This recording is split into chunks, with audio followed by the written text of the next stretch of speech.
Said I gotta tell you, if I don't tell you, you'll never know.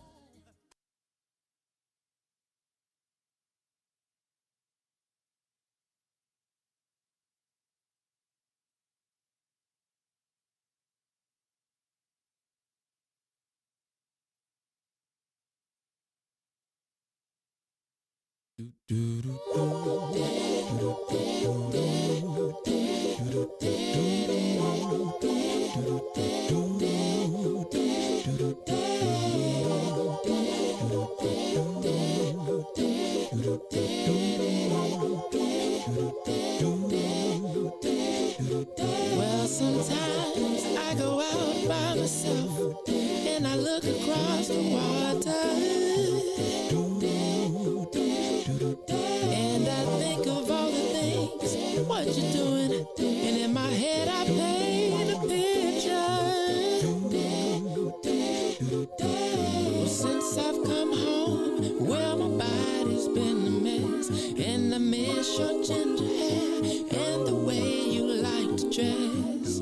But won't you come on over? Stop making a fool out of me. Why don't you come on over,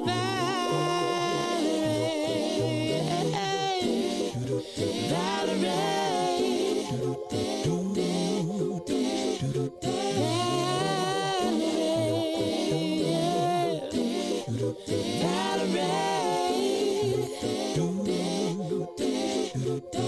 Did you have to go to jail?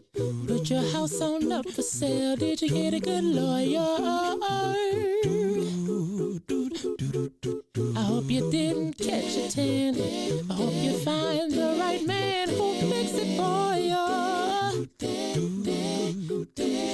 And are you shopping anywhere? Change the color of your hair. Are you busy? And did you have to pay this fine that you've been dodging all the time? Are you still dizzy?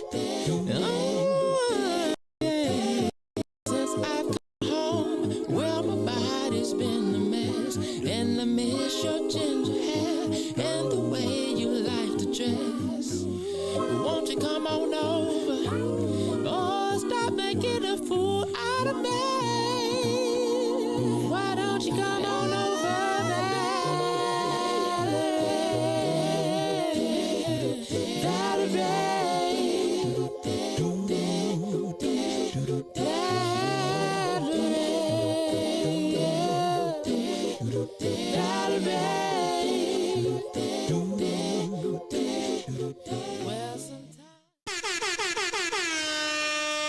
Peace. This is the Touré Muhammad Show, and I'm your host. I'm Linda Sissy Perez, your co-host of the show that talks to shakers and movers who have knowledge, experience, and resources to help you do for self. This is a solution-oriented show. Come have a seat. No need to ask. As long as I have a bowl of bean soup, you've got half. Welcome everyone to the Touré Muhammad Show, and get prepared to hear about the greatest story ever told. Right about now, what I'm going to do is tell you all the things that we're into. Okay, once upon a hurry somewhere in the future, we didn't have to worry if somebody would shoot you. Excellence, yes y'all, we all that. Business, real estate, and actual facts. Actually, that's the tip of it. Financial gifts with it. Spiritual advancement, we're here to uplift. We're here to celebrate your success and give it back so everybody and their mama know what to shop at. You like that? I love that. We do too. You can change your condition when you change you. Yeah, so sit back, relax, and let your conscience be free. Ladies and gentlemen, I introduce Brother Touré. Yes, yes, yes. Greetings, peace, and love, and blessings. Beautiful black people.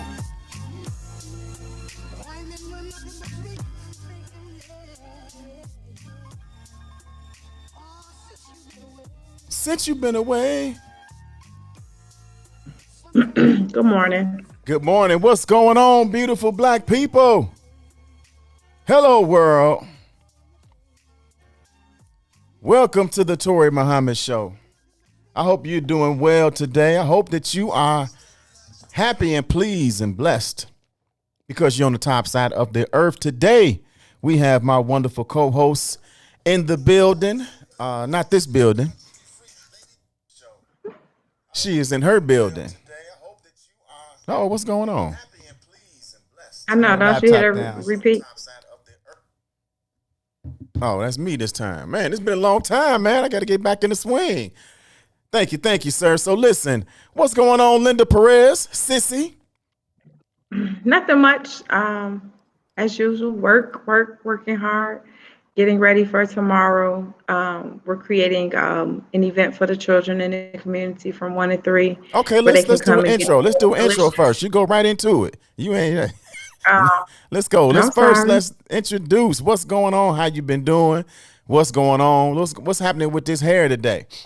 It's different today. It's like you got something else Ah, going on. I got my hair locked. You got it So, locked. yeah, It's lock. Trying to get locked, like Ron up locked. there. Right, turn up then, sissy. So it took 2 days. Hey, she was gone for two Okay. days, man. She was gone for 2 days getting. 11 to 12 Yeah, was a that's long right. process. Um, but that long process is done. I've been thinking about it for 2 years, so I finally did it. She finally did it, man. She got the locks up. I was sitting there Father's Day all by myself, Congratulations. all alone. Congratulations. Thank Well, she you. was getting it locked up. So that's beautiful. Man, so man, it's been a minute, man, since it seemed like it's been forever, ever, man. But it's only been about 4 weeks. But it's good to be back here in the cockpit. And so, of course, now you just go into the announcements. We want people, man, if you tuning in, man, like and share and let the world know that the Touré Muhammad show is on today here on What's in It for the Black People Media. We got a great show as always. We got some good stuff to talk about, so we want to make sure that you tune in. So talk about tomorrow. You're doing something wonderful over there at the Woodline where the Sissy's Taco Bar pop-up is. Yes, I'm so excited. We are doing our first kickoff for our children. It takes a village. And so Sissy Taco Bar is just more than tacos. So we want to create, when we get our own brick and mortar literacy program for our community where they can come get books, do book reports. So we're kicking this off tomorrow where children can come in and receive tacos for $1.50, juice for 50 cents, just so they can come and enjoy storytelling. So we have a young lady that's well known. I know she's, what school is that? Betty Shabazz. She used to do Mm-hmm. storytelling down there. So she'll be coming here doing storytelling. She's going to be engaging Spanish and English, but getting them engaged in the storytelling. So that's what's up. And I want kids to know, I want children to know children from their own community. Because I know when my boys see people from their community or from their school, they get excited. Or if we go to the movies, they get excited because they know someone. So that's that piece right there. So they're going to come out, just enjoy some good tacos, maybe do a couple of board games before their readings kicks off. So I'm excited. So That's if you what's got any up. children that are at home or you want to bring them out for a day activity where it actually can save you a lot of money, but they can come out and get food, entertainment, and play some games with people from the community. So we got Mama Eddie McLeod Armstrong that's going to be doing the storytelling. And, of course, you know those Sissy's tacos are going to be flaming. Now, you know the adults love tacos and appreciate them, but you just don't know how much the children love Sissy's tacos as well. Them turkey tacos are flaming. Yes. Now, listen, let's talk about this for a quick second because I think this is a very wonderful thing that you're doing. The chicken for the tacos, the chicken tacos and the jerk tacos, you are now getting halal meat, halal chicken to make those delicious tacos. And talk first about how much more it costs, right? It's a higher price to get halal meat, and then why that's important. It is a higher price. You can pay between 130 to almost 149, depends on that week or when you go to pick it up. But I chose halal because we are what we eat, and the way they sacrifice or pray over these animals, what they feed, no steroids, no antibiotics. And I believe in giving my community quality food. So if I'm not going to feed it to my family, I'm not going to feed it to my community. So we have switched over just because I'm moving in a different direction as well in life with health, with eating choices. And so that's what I want to bring to the community. I know we get a lot of some people that know what halal is we're undercharging, but it's not about making a dollar all the time. It's about educating and getting people to switch over and kind of giving that piece while people can still enjoy delicious tacos. Um, and so that's where we're at, Touré. I just want to bring something different. Most people love our tacos. They come back. We then have people that repeat it the same day, 2 or 3 times. I had one lady, she's like, "You are a drug dealer selling tacos." I laughed. I thought that was funny. She said, "Whatever you put into these tacos, you got us hooked." So it's just great quality and it's fresh. It's and fresh food and good quality food. And Right. Juneteenth, we built it. And so those for people who don't know, halal is it's a similar term like people are familiar a little bit more maybe with kosher, right? And halal is a way that food is killed, meat is killed and prepared according to Muslim law. So there is no huge machine apparatus where meat where the animals are on a conveyor and just being slaughtered, but there is a process where there's prayer said over it. It is very much more humane, and it actually produces a different type and quality of meat. And you got to come taste it to see the difference. But you can actually taste it, and it's very different. So we encourage you all to come and sample, so all the Muslims will know, and people who are Jewish, can feel comfortable eating it as well. And then people who want and talk about eating clean, then you can, but you still eat meat, then you can come get this halal tacos and the jerk or the chicken tacos, and you'll be absolutely amazed.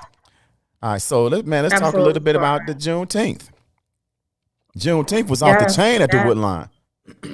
It was, and I'm so proud of my team. But this is what takes place with training, being a great leadership, and constantly keep being repetitive. Our goal, we had meetings prior, we executed our goal, we did it, Torre. We may have had a little bit of hiccups. No one's perfect, but we did it, and we executed people's orders less than 3 minutes turnaround. So there was no line for Sissy's Taco Bar. You might see a little bit of crowd. That crowd is gone within 5, 6 minutes. And so that was our goal, to keep our line down, but keep it going, keep it moving. But we did a great job. We appreciate everyone that supported us. We appreciate the ones that did stop by, which is our associates, our friends. But Juneteenth was a beautiful event right here on the 79th. And we want to give a shout out to the Woodlawn for even putting that together, the block party. So it was Absolutely. great and amazing. Yep. So 79th and Woodline was the takeover for Juneteenth.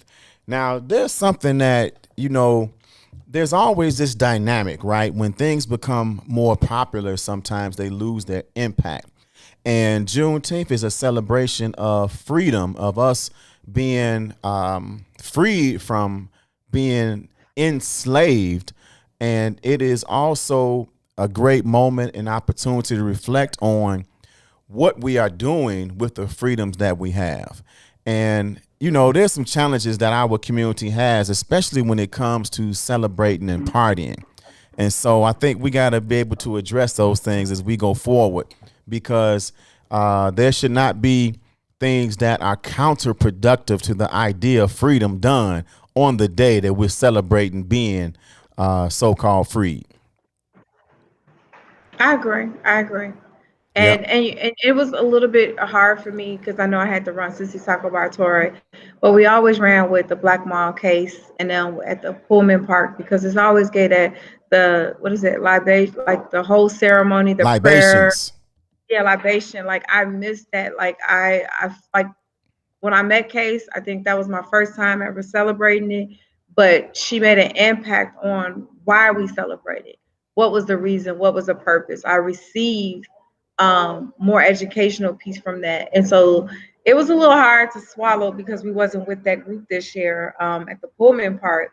But remember, when we do events, we always got to bring the educational piece to anything that we do, trying to get the thing across. Yep. That's But right. That's right. I did miss our family. Tequila, all of them, like Chrissy, like even though Chrissy came by the Woodline, but It was a little different for us. So I was a little blue, but I was a little happy too because we were here doing something for the Woodlawn, like in our community on 79th and Avalon Park, and my kid made it on the news, so he was happy again.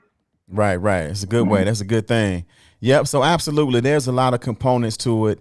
What I'm really talking about is overall, right? We got to get those lessons in and make sure that people are reflecting on the principles and the spirit of Juneteenth. And there's something that people Absolutely. may not be aware of that we want to highlight. This is something I learned in my studies as a student of the Honorable Minister Louis Farrakhan. He teaches us to dive down into the meaning of words, because oftentimes you can have one thing being said by the powers that be, and it means one thing to black people and something different to another group of people listening to it. And so when we talk about Emancipation Proclamation, the root of the word emancipation means to free from mental control, but not from, to free from physical control, but not mental control.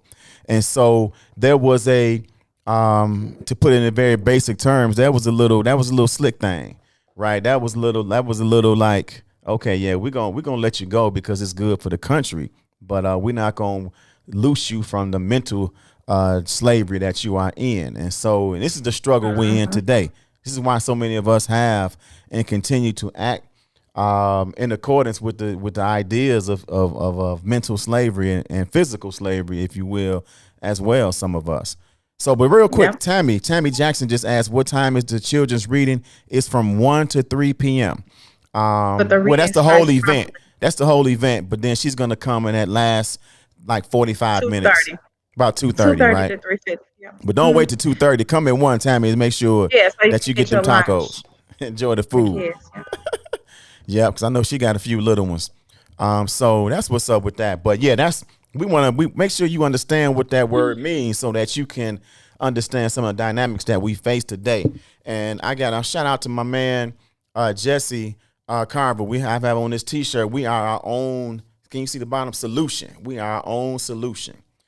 He's been making this T-shirt for a minute now, at least a year. I think I've seen him, and I had to get one, so I got one on Juneteenth. Mm. I told him I You wanted got one, one. so he got it. You got Huh? one.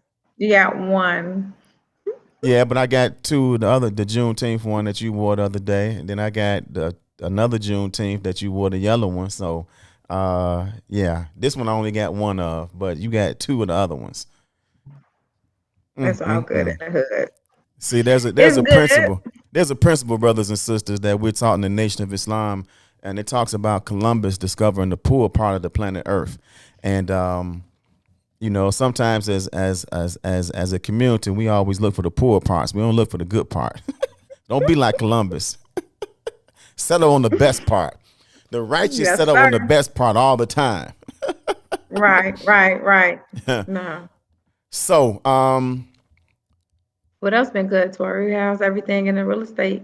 Is it slow? Is it picking up? Like, what's the turnaround? Because I'm starting to think about commercial real estate piece. and it is busy right now. Yesterday alone, I did two showings, put a contract in for a person, a family for one house, and an application in for a rental at another one, and working on an offer that was accepted by another client that we got to make sure everything goes through and cross our That's what's up. T's and dot our I's. So yesterday was incredibly busy. And with that, right, brothers and sisters, you all have to understand that when it comes to real estate, people are always going to be buying, selling, and renting because everybody needs a place to stay. But sometimes things are not stacked in your favor. And so if you are looking to rent a 5-bedroom, single family, detached home, it's not as readily available right now as it is at other times in in the year or in this current cycle that we're in.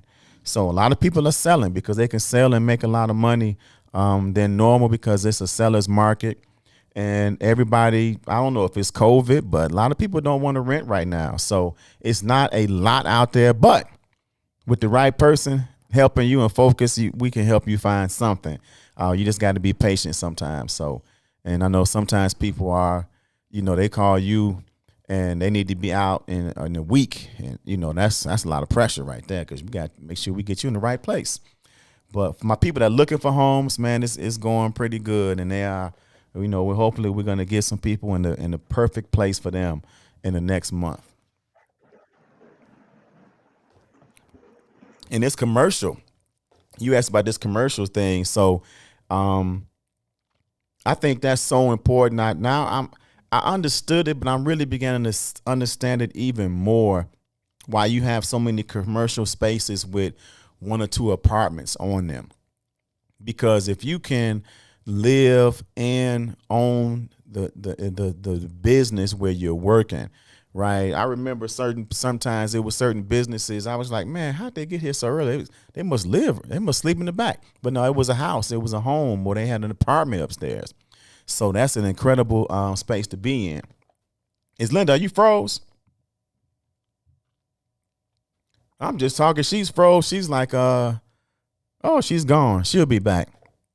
We'll get her right back in. But so brothers and sisters, man, opportunities that you may be able to, if you are a business owner, man, it might be opportunities for you to look at a space where you can live and work in the same space. And that might be conducive to you growing your business. And that kind of is a little bit better than sleeping in the business, which, if you got to do that, I'm not hating on that at all, because that is something that,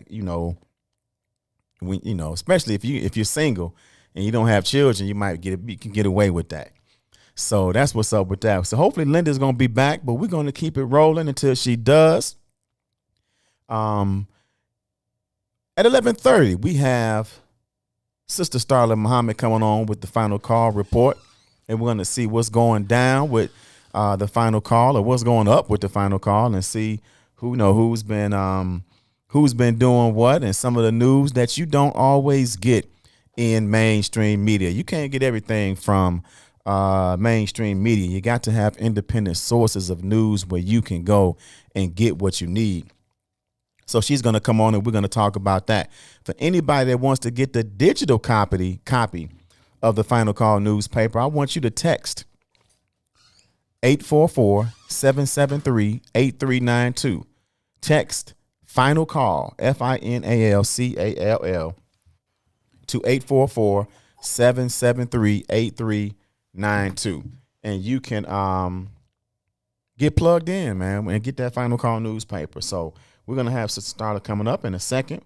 And, the internet went down, so she might not be back. So we're going to keep it rolling. That's what happens sometimes in this digital world that we're in. The internet can go down on you.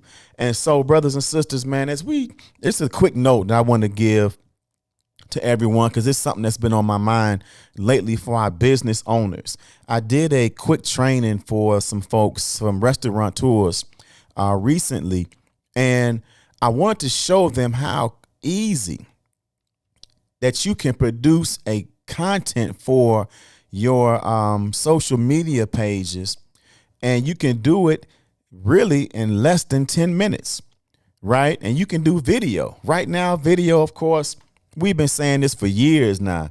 I got some old archives, man. I was saying this 10 years ago, how video was going to be the primary source and the main thing that people are going to be using to promote on social media. And definitely that's where we are right now. So if you have the right tools, right, you can produce a video in less than 10 minutes. And so the first thing that you want to do, I want to encourage you, if you are in business or you're just trying to grow your page for whatever reason, you're building a brand, you have a blog, then one of the things that you want to do is start capturing as much video as possible. Take those moments where you're doing things in your business and just do a quick video. It can be a 10-second video. It can be a minute video. Maybe sometimes you just keep it running and put it in the corner somewhere. And so, but the thing is, if you capture enough video, then you can have some content that you can produce some of these short videos with. You see them on TikTok, you see them on Instagram. And if you you can add edit to it. You can do things to it to even hype up, even if it's just a basic video. But just something as simple as saying welcome to your restaurant, right? Have your team say it out loud and shout it out. That thing you can put a headline on it. You can put some music behind it, right? You can do put some emojis. It's all kind of stuff that you can do, man, to make that video a little bit more interactive.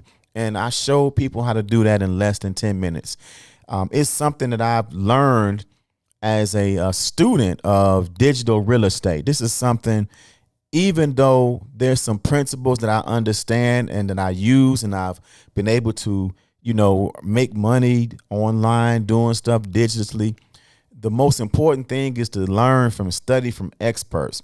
And I often would learn and study from people who were not in our community. But I've been blessed to get connected with Brother Ben X and the whole ABS tribe and the BWO Black World Order piece. And man, you got some dynamic young people who know how to move things in incredible ways. I'm talking about making nice money. I'm talking about 6-figure income earning just doing things online. There's something to be said about manual labor, about doing something with the sweat of your brow and, getting out there and building a house or doing whatever it is physically. There's some value in that, and I respect that and love that. But some of these young folks, man, are showing people, and I bear witness to it because I've been doing it, but not to the degree they are, to make tons of money with just using your phone, man, and your fingers. I'm talking about, again, how to make 50,000 in 30 days. And this is not, the get rich quick type stuff. This is not, okay, you can do this if you sell my product only type stuff. This is showing you how to take your talents, your gifts, your skills, and to build the business that you have dreamed of building, but just giving you the tools that you need to do it to promote your business online. So I see a lot of things that people can take advantage of. And DM me or hit me up, text me at 773-531-8798 if you want to get more information about that. I can show you what that is. So, but that's what's up with that. And we're going to go to this break in just a minute here. And when we come back, we're coming back with our sister Touré Muhammad, so we can talk about what's going on in the Final Call newspaper, some of the latest news.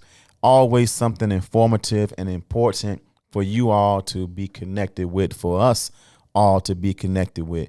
And shout out to my brother Hakeem, who is focused on moving 1,000 final calls this week. So we wish him success in that movement and what he's doing to educate and bring some knowledge and light and life to the people. And that's what's up with that. So, brothers and sisters, if, as I mentioned before, y'all know that I'm doing the real estate piece, and if you need, you have any questions about buying, renting, or selling, then if I don't have the answer, then, and I put my all into it. I focus and I learn, I study.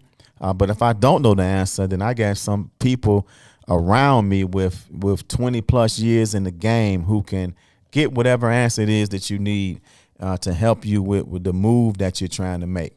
So we look forward to helping folks with that, man. And I don't know if my brother is still listening, but shout out to Salim Wakil. Man, I love that brother, man. I love your show, man.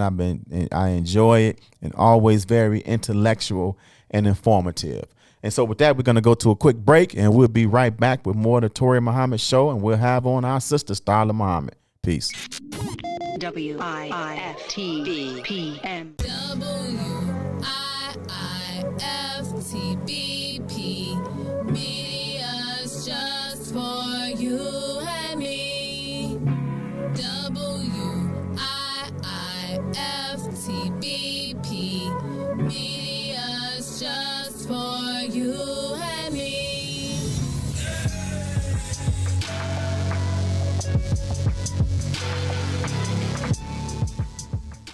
In Introducing your trusted source for high-quality Black emojis, better known as Blackmoji. We believe Black is beautiful, and that beauty should be reflected in the digital market. Now there is an app that does just that, starting with Black Greek letter organizations. Blackmoji D9 offers more than an emoji app. It is a cultural experience of Black excellence. Download the app in the Apple or Google Play Store to access a specially curated catalog of emojis representing the Divine Nine. Use the emojis to celebrate Black Greek events, acknowledge current events, support social causes, and learn about esteemed Black Greek members who blaze the trail of Black history. A portion of every subscription goes toward a scholarship fund specifically for members of Black Greek letter organizations to help keep the legacy alive. Download the Blackmoji app today. You're listening to I Said What I Said with Toussaint Warner and Herb Howard. What are y'all takes on blended families? Meaning white people? Or what? No, she mean like you got kids, this person got kids, y'all get together and bring the whole family together. I don't know. I have zero experience with it. I imagine it could be challenging. Especially, I think the older the children are, I think the more challenging it could be. I think if it's little children or something, you can kind of explain it to them, and they may like grow up together and kind of in that same space where this is mom, this is dad type thing. But if you talk about older kids where they literally have a mom or dad, another person like that has been in their lives, when they're older, and you're like, oh, no, this is your stepbrother, stepsister. Like, no, we like 17. Like, I'll bone her. And if this family don't work, you can just give me to the game anyway. Ain't no other, it ain't gonna matter. No woman will ever be important. I'm not being an ass. I'm serious. In my mind, the value of that kind of a commitment is family. I got that already. So now we just chilling. So you ain't gonna really know my children. What's up, good people? You're listening to I Said What I Said with Toussaint Warner and Herb Howard live on What's in It for the Black People Media, Monday, Wednesday, Friday, 1 p.m. to 3 p.m. Check, check, check, check, check.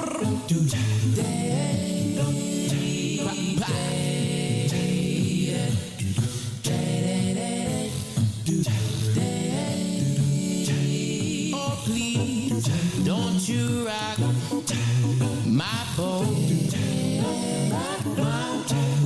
'cause I don't want my boat to be right. Oh, please, don't you rock my boat. Oh, no, 'cause I don't want my boat to be right. I'm telling you just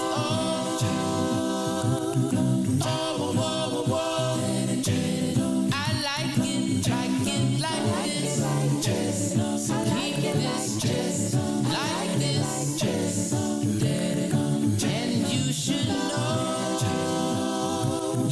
know by now. I like it. I like it like I like it. I like it like I like it. I like it like I like it like this. Yeah. Satisfied by my soul. Oh yeah. Satisfied by my soul. Every little action.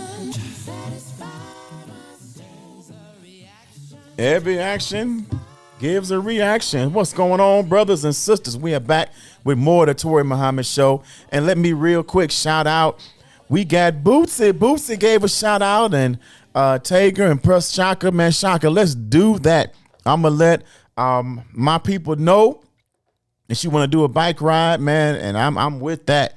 And we can hook up anytime. My bike is tuned up and it's ready to go, man. I got all my stuff, man. I got my helmet. People sometimes tease me because I got a helmet on, but okay.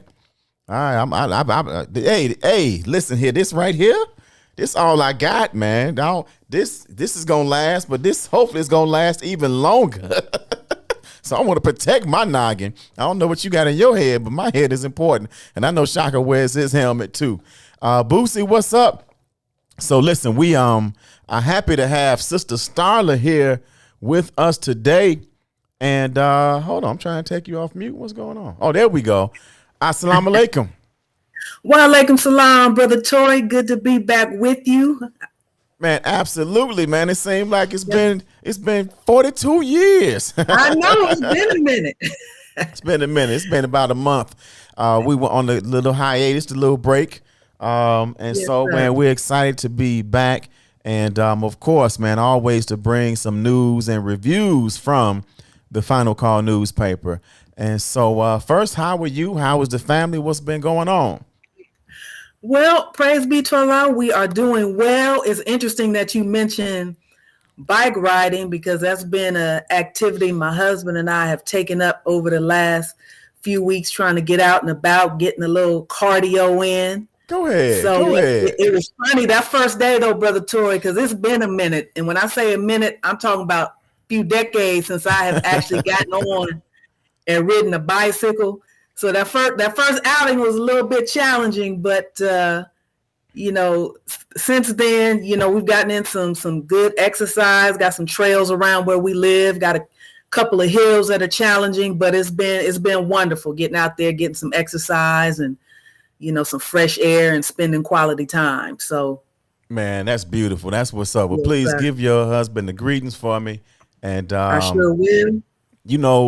Man, we take certain things for granted, but walking and bike riding, of course, the most honorable Elijah Muhammad said walking is the best form of exercise, and bike riding. I don't know where he put that in the mix, but it's definitely a nice, easy way, right? Because walking, you can get the body moving, and it's not as much pressure as running and some of the high impact stuff that we do. So biking is definitely that low impact, but it gets you working, boy. So exactly, yes, sir. That's what's up. So I look forward to doing some bike rides. We did a bike ride. Therefore, I did a bike ride recently, and that's what Shaka's referring to. Praise be to Allah. Yes, sir. Yeah. I've seen a few pictures on social media out there, but I think the lakefront. That's right. Out there. Yes, sir. So you gotta let people know right now, Sister Starla, because I'm not at the point where people just look at me and say, "Hey, you've been working out." I gotta let people know. But inshallah, they're gonna be like, "Hey, man, I see you." Exactly. People start commenting. So, But anyway, definitely get that exercise in, move that body. And Sister Starla, I'm gonna tell you, listen. I know who the MGT are, so this is nothing about the MGT. But I'm telling you, this bowl of bean soup that I made, I did it this morning. Actually, I cooked the beans last night, and then got up and put all my vegetables in and sauteed them and threw it in there. Ooh, it's fire. It may not touch the MGT, but it's a fire bowl. I just tasted a little bit of the what do you call it, the juice, the liquor, whatever. Oh, okay, yes, sir. Just so I can make sure it was right. Ooh, I can't wait till the night. So I think I'm gonna do it at least 2 or 3 days, just nothing but bean soup. Bean soup, yes, sir. Get that nutrients in us that we need to combat COVID, to combat this radiation and all this stuff, technology we got all around us, and and to stay healthy. So that's our medicine right there. It is. Our food is our medicine. That's right. I'm still trying to keep up. Praise be to Allah. Coming out of Ramadan, I think I mentioned on the show I had started going into eating every other day. Yes. So I've been maintaining. So the first couple of weeks were definitely challenging, but now I think I've reached a point that I'm used to it, and the main thing is on that non-eat day is drinking, plenty of water. I still got to get my coffee in. I'm a coffee junkie. That's right. But, me too. And for those, in the audience who are like, wait, every other day, what's going on? I know Brother Touré has mentioned it before, but the 2 best books that you can get, I know, we've seen some of the advertisements in terms of, some of the eating and diet plans that are out there, and with intermittent fasting, but you want the real deal, How to Eat to Live, books 1 and 2 by the most honorable Elijah Muhammad. And things about those two books, Brother Touré, is that the articles are short. It's in a simple language. It's straight and to the point. you can literally just take one of those articles and just read an article a day. And before you know it, you're done with book one, you leap into book two, but there's so much wisdom and guidance in there. And a lot of what we see happening is we see a lot of the scientists, nutritionists, dietitians, and whatnot really bearing witness to what the Most Honorable Elijah Muhammad gave to us decades ago in terms of, the best foods to eat, how to even prepare, the best way to prepare our foods and whatnot. So, brothers and sisters, we can do it. That's not to say we don't have what we call our cheat days where we may indulge in something, that we like. But the main thing, particularly like you were saying, with our health and our well-being, keeping up, just our bodies. We only have one. That's and right. When that begins to break down, boy, we can be in a world of problems. So, take it a day at a time. That's what I did. I finally got to a point where the light bulb it was like, you know what, Sister Starla, you got to make a change. So I'm feeling good. Like I said, been doing some bike riding, doing a little bit of weight training. So Go ahead. Yes, Yeah, that's absolutely beautiful. That's I was doing every other day before Ramadan, and Ramadan slipped me up a little bit, so I got to get back on it. And one thing I love the mention of the How to Eat to Live's book 1 and 2. Man, look at the genius of the Most Honorable Elijah Muhammad, Sister Starla, in terms of how the book is written. You mentioned those short chapters. Now, the Most Honorable Elijah Muhammad was a very intelligent, intellectual person that could that dealt with the wisest, right? But when he spoke to us and when he wrote articles, he wrote it in very simple terms that it makes it even hard for a fool to misunderstand. Exactly. So, and now we look at the climate of there was an intellectual group, right? Especially in the 50s and 60s that were really getting a great education in the educational system. But you look at the educational system now, and there's some trouble going on, right? Yes. And so, but even just with a basic 3rd, 4th grade reading level, you can get some high wisdom from these books that if you don't respect the simplicity of the wisdom, you think it's not deep enough for you. But it's very simple things that you can do, and very simple foods to stay away from, and very simple foods to eat that will have you living a long quality of life. And we're seeing the results of it now where, man, the body is made to keep moving, and it doesn't have to be worn down in your 40s and your 50s and 60s. Exactly. And, the Most Honorable Elijah Muhammad in those books, How to Eat to Live, he gives us a blueprint. For example, he talks about, if you are used to eating 3 meals a day, and many of us, myself included, I grew up where, it was breakfast, lunch, and dinner, and maybe even a after school snack, and then you had dinner. So the Most Honorable Elijah Muhammad, though, in one of the articles, talks about, if you're used to eating 3 meals a day, you don't want to jump into, now I'm going to try to eat every other day, or I'm going to start trying to fast. But he talks about, okay, cut down to 2 meals a day. And then once you get acclimated and your body gets acclimated to those 2 meals a day, then you go into your 1 meal a day, and he prescribes what is the best time for that meal. So, again, everything is a process. And if you don't have those books right now, brothers and sisters, never fear. You can log on to finalcall.com. Every week in the Final Call, we do publish an article from How to Eat to Live by the Most Honorable Elijah Muhammad. So you can start there by reading the Final Call, getting that article. And then at a later date, when you can order those books, store.finalcall.com. Or I know there are some local Black businesses, Brother Touré, in the city, the Foodie Spot, I believe, being one of them on Stony Island across from Mas Mariam, that you can pick up copies there as well of How to Eat to Live, books 1 and 2 by the Most Honorable Elijah Muhammad. So, they always talk about what is it, whatever, hot girl summer, hot boy summer, or what have you. But, the weather is now nice. get out there and walk around the block, take a spin on the bike and do something so that we can keep moving. And let's just, start to be a little bit more mindful about what we eat. That's right. Yeah, absolutely right. And that's what we need to be doing. So let's get to it, brothers and sisters. Listen, it's both inspirational and it can be a little depressing, man, when I start messing around with some of these younger men, in their 20s, and they can't run up the block, right? Yes. They can't do some very basic things, and you start looking at our diet and what we're doing to ourselves. They just don't know. So these books are so incredibly important to help us to take care of this temple, this body that we have Yes, from sir. the Most Honorable Elijah Muhammad.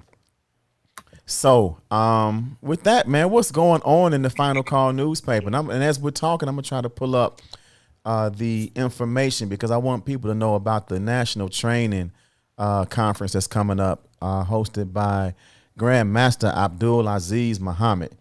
So Yes. tell us what's happening in the Final Call newspaper this issue.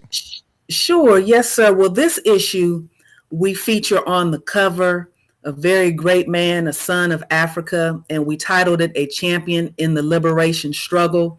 And this is on the life and the legacy and the impact of former Zambian President Dr. Kenneth Kaunda.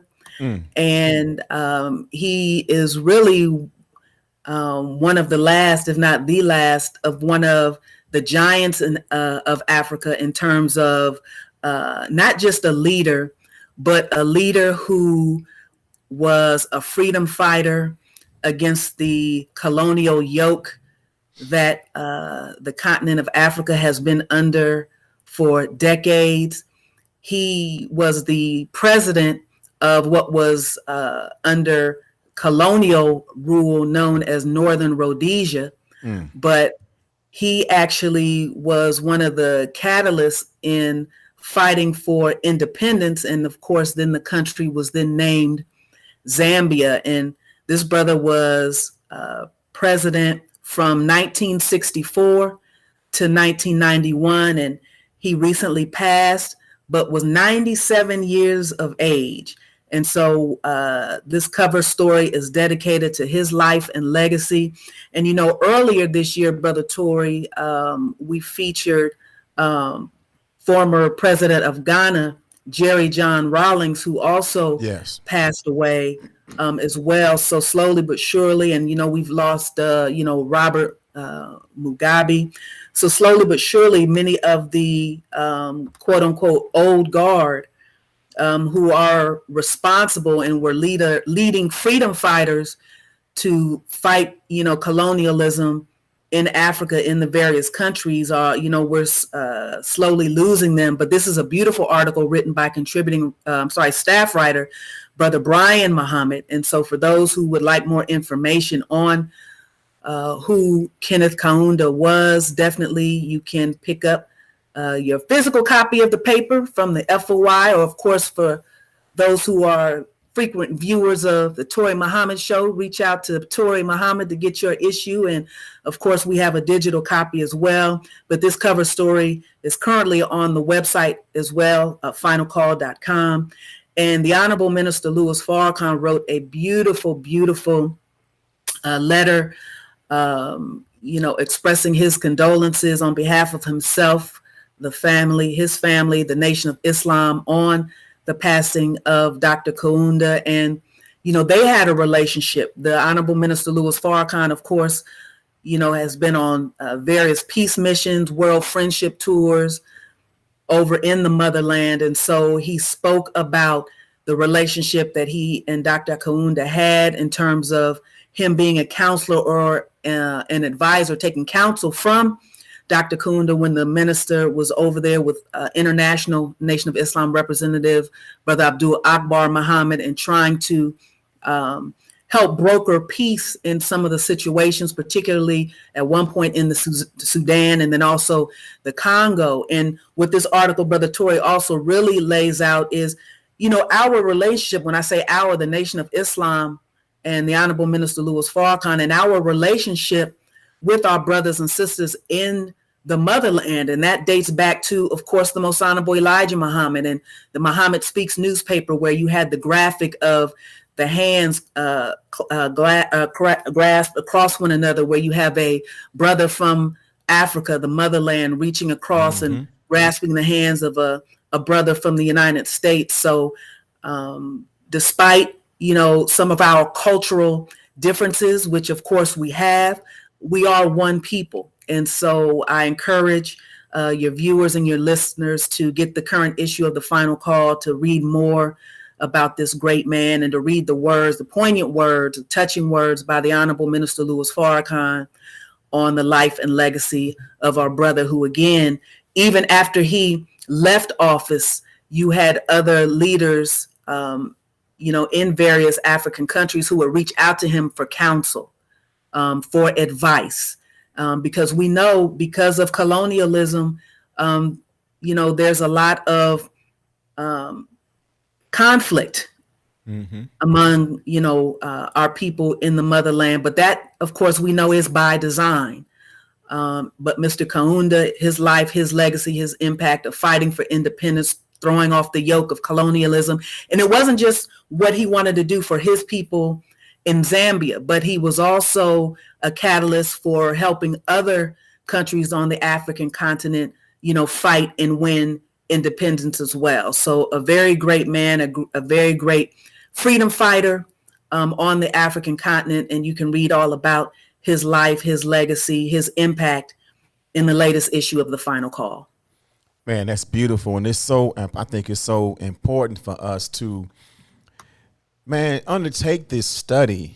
I know a lot of times we may feel, hey, we got so many problems in America. We got so much that we're dealing with here, but there's so much that's interconnected.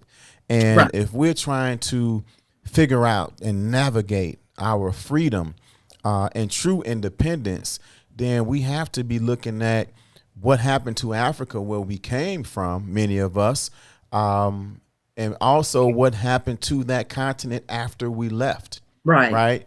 So people like to point out sometimes that there was some strife and disagreement, and there were some people who helped, Africans who helped to enslave us. But brothers and sisters, the exacerbation of it, the elevating of it to the levels that we see today is a huge result, a direct result of colonialism and the colonizers using what may have been basic or simple differences, that was family differences that, didn't amount to genocide. But now it's at that level in certain cases, in certain situations where tribes and stuff, we just been so torn apart. And then, of course, now we look at how we are here, right? So it's the same thing, the same animal, the same dog that bit Africa, of course, is using those same principles over here. So we got to know what's happening.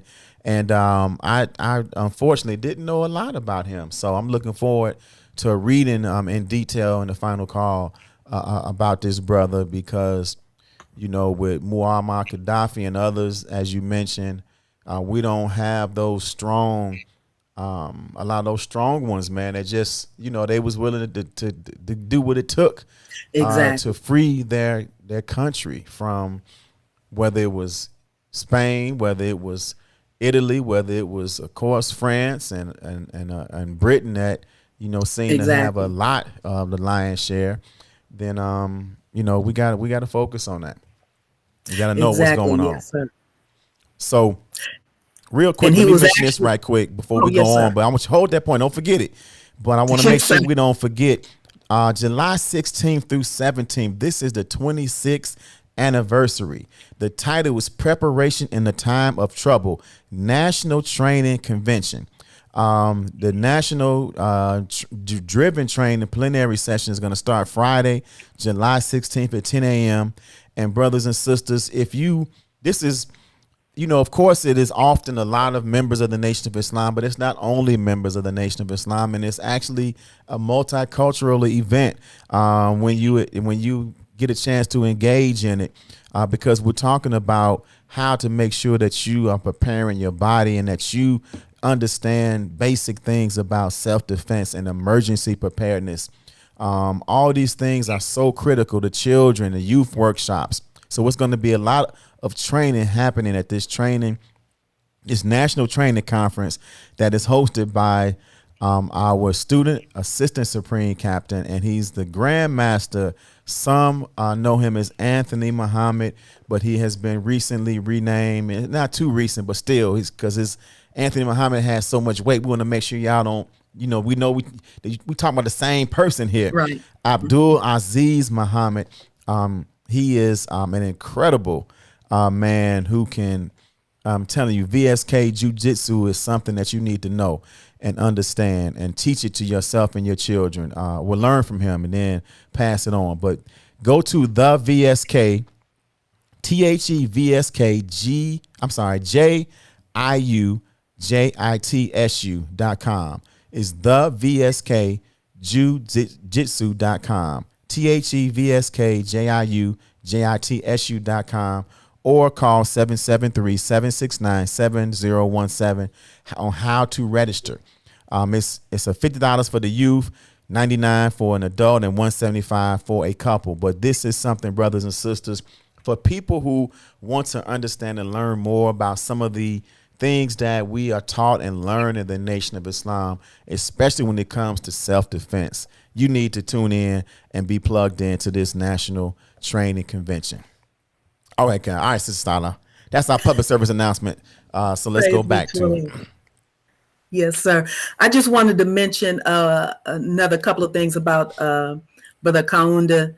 Is he was also a founder of the Organization of African Unity that eventually became the African Union, and that just like Kwame Nkrumah, he was always looking at ways to unite the people of Africa, regardless of country or what ethnic group or tribe one may be a descendant of. He was always working toward that vision as well, as was, previous luminaries, like you mentioned earlier, Muammar Gaddafi. And again, I implore your viewers to also read the beautiful statement by the Honorable Minister Louis Farrakhan. One of the things that the minister wrote is that Kenneth Kaunda will always be remembered as a voice of reason in the midst of chaos and confusion. So he had a legacy and a history of trying to resolve conflicts among our people on the continent as well. So again, pick up your Final Call newspaper to read more about Kenneth Kaunda of Namibia. Oh, beautiful, beautiful. Of Zambia, I'm sorry, of Zambia. Zambia, right, of Zambia. And so, Sister Starla, there also is another story in the Final Call about a brother that I appreciate and admire, and he's a hip hop artist. Yes. Businessman, Killer Mike. He talks about entrepreneurship and the Black Bank, right? That he and a few other people have been working on and building. So, what's going on with Killer Mike? Yes, sir. Well, this is another article in the current issue of the paper that's also available online. But our contributing writer, Sister Anissa Muhammad, had the opportunity to interview our brother recently, just with regard to, even though he's a hip hop artist, a rapper, he talks about how he always knew that he wanted to be a businessman and an entrepreneur. So for him, it's bigger than just making music. He talked about, when he was young, he didn't have any money one day. So he started cutting grass for people and doing other, small little odd jobs in order to earn some money. And he talks about how his grandmother instilled in him also the importance of supporting Black-owned businesses. I love it. Listen, let's get into it a little bit more. We got to go into a quick break. Okay. And then we're going to be right back with more of the Touré Muhammad Show with our wonderful guest, Sister Starla Muhammad, managing editor of the Final Call newspaper. We'll be right back. WIIFTBP.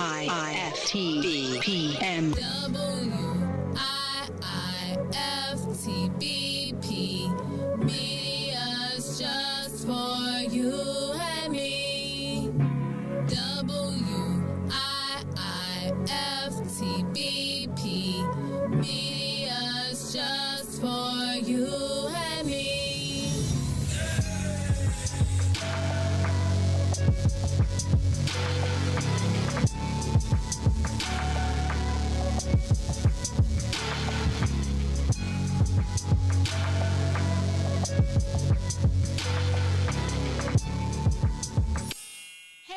sun shines. If you didn't catch the last page in the Book of Dawn, here's what you missed. So you found that, but you also, during those times, made a conscious decision to create a base for yourself outside of the Isleys or the great artists that you tour with. And from that, the Mo Fitz Project was born. Can you tell us how and why you did the Mo Fitz Project? Let me tell you something. I had been touring since I was 17. And what happened was Eve, your girl Eve, was doing different events around town.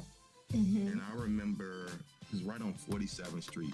Yeah, I think it was Blue 47. Or yeah, one of those spots. So Eve was doing something with them. So they were like, we're hiring bands. I was like, I'm going to put something together and go play, play local. Let me do that. And through that situation from Eve, the Mo Fitz Project was birthed. I was like, oh, okay, this would be great to actually come home and put quality guys together and make music locally outside of the touring. I just found another joy in that. And crazy, remember Terrence Kane came up with the Mo Fitz. Oh, did T. Kane? Yeah. Rest in peace. Rest in peace. Terrence was like, you need to call it the Mo Fitz, Reese E. Mo Fitz. Use your name. This is how that name came about. It was Terrence Kane and my girl Eve Bridgeworth. She was the launching pad for that. And then she would hire me to do different events. And she started hiring me to do weddings and stuff she was doing. And then it just kind of birthed into that. Don't forget to tune in weekdays, 9 a.m. to the Book of Dawn from the What's in It for the Black People Media Studios.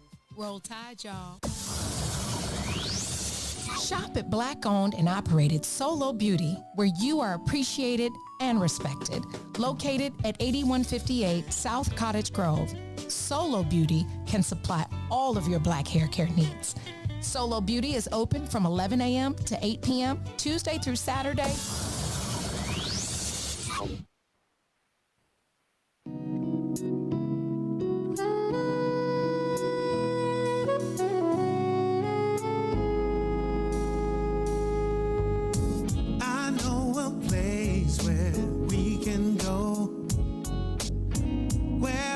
Satisfy you, mind and soul. I made a promise, girl, to serve you right.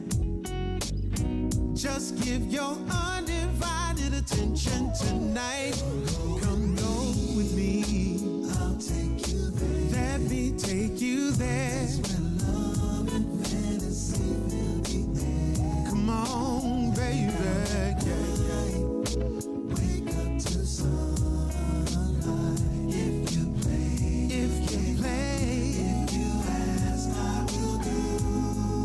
It's all up to you, babe.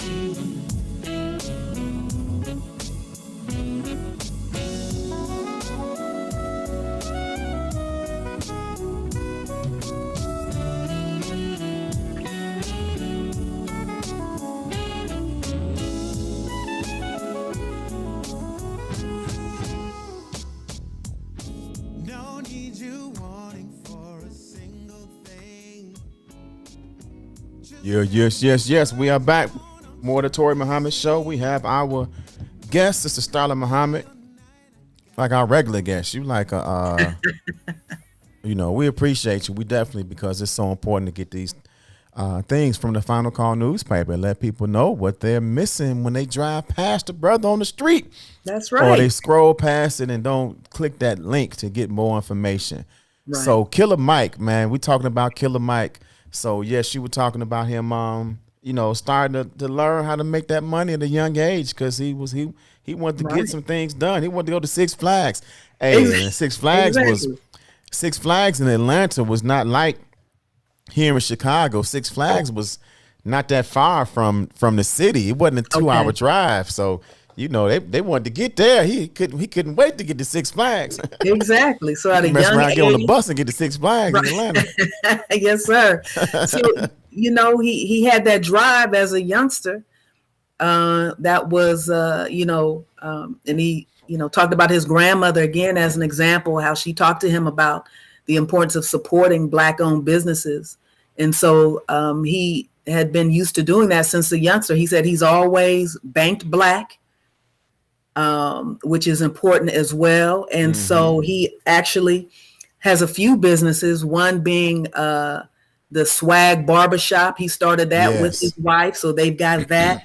And then also a collaborative effort, he and former Atlanta mayor and of course civil rights stalwart Andrew Young, and then also a Ryan Glover, founder of Bounce TV. So they came together and they started Greenwood, which is an online bank. They were originally going to launch it, I believe, earlier this year, but because of COVID, it has been delayed somewhat. But, you know, one of the things that was reported in the story that we have here by Sister Nisa Muhammad is that there's overwhelming interest. And right now they have over 600,000 people on the waiting list. So, you know, Killer Mike is, you know, talks about that initiative. And of course, at the end of the article, for those who would like more information on the Greenwood banking initiative, as well as Killer Mike's other businesses, we've got information at the end of the article. But I think one of the things that he pointed out that I thought just really stood out to me, Brother Touré, is